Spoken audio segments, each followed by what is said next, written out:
If you've ever read the Old Testament, you probably heard about this place called Beersheba. Throughout the scripture, there is a powerful thread that runs from Abraham all the way to Elijah, from covenant to calling, and it happens to be in one place called Beersheba. In Genesis 21:31, Abraham names this place specifically Beersheba, meaning well of the oath. Abraham gives it that name because it was there that he and a friend made a covenant before God.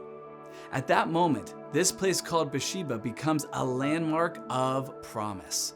It's a place where Abraham declared, "I am committed to this covenant I'm making, and I will stand on God's faithfulness." Years and generations later, Beersheba becomes a very different place for someone else. In 1 Kings chapter 19, the prophet Elijah is exhausted. After standing boldly on Mount Carmel, calling down fire from heaven, and confronting the prophets of Baal, he suddenly finds himself being hunted by Jezebel, and he fears for his very life. Fear washes over him. Discouragement overwhelms him. And the scriptures say Elijah ran for his life. After running for his life, he leaves his servant behind in Beersheba, the very same place known for covenant and commitment. By leaving his servant there, he is essentially saying, "I am done with ministry." And he continues alone into the wilderness to pray, "Lord, I've had enough. Take my life." In other words, Elijah makes his own oath at Beersheba, though he never speaks it out loud. With his actions, he's saying, "I'm done. I quit. My calling is too heavy. My ministry is over."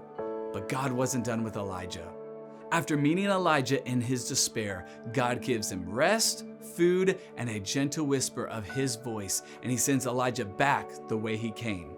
The Lord gives him a new assignment, a new direction, and new strength. It says, "Then the Lord told him, 'Go back the same way you came and travel to the wilderness of Damascus.'" Essentially, God tells Elijah, "Go back to the place where you laid down your calling because I am not finished with you." The truth is, many of us have our own Beersheba, a place where we said, "I'm done." A moment where we promised ourselves, "I will never try that again." A season of disappointment convinced us that this is the end of the road.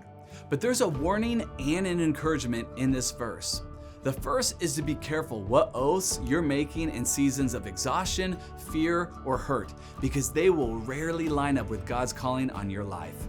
Like Elijah, God may lead you right back to the place where you quit, not to shame you, but to restore you, renew you, and specifically recommission you to His purposes.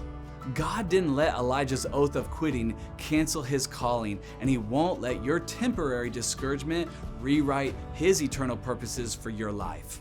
So if you find yourself discouraged, defeated, or even tempted to give up, remember this: the God who met Elijah under a broom tree is the same God who meets you today.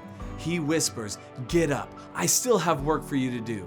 Return to Beersheba, return to the place where you surrendered to your calling, and pick it back up again with all the strength God provides, for God is not finished with you yet.